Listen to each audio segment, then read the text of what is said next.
これは、祖母が若い頃に体験した話です。それが起こったのは祖母が祖父の家に嫁入りした頃で、その家の台所には上の方に小さな窓がついていました。仕事からもうすぐ帰ってくる祖父のために、祖母がいつものように料理を作っていると、その小窓の向こうを何か、白いものがさっと横切るのが見えたそうです。フクロウか、と窓を見やり、料理しているとまた白いものが窓を横切ります。なんだろう。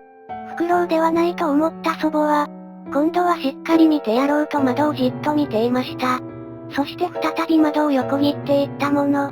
それは、苦しそうな表情を浮かべた、女性の横顔、でした。まともにお化けを見てしまった祖母は悲鳴を上げて寝室の布団にくるまり、祖父が帰ってくるのを震えながら待っていたそうです。祖父が帰ってくると、祖母は怒ったことを泣きながら訴えました。すると祖父は何も言わずに九段の窓に板を打ち付けて塞いだ後、祖母を座らせ、こんなことを話し始めたそうです。俺が子供の頃に、近所の家で女が首吊り自殺してね。そいつの首が村中を飛び回ってるって噂があったんだ。まさかまだいたとはな。とんでもないところに嫁に来てしまった。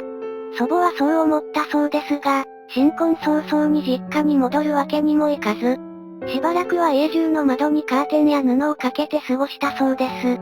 ちなみに、祖母は今もその家に住んでいます。そして九段の小窓は今では戸棚になっており、私は実家の台所に立つ時によくこの話を思い出します。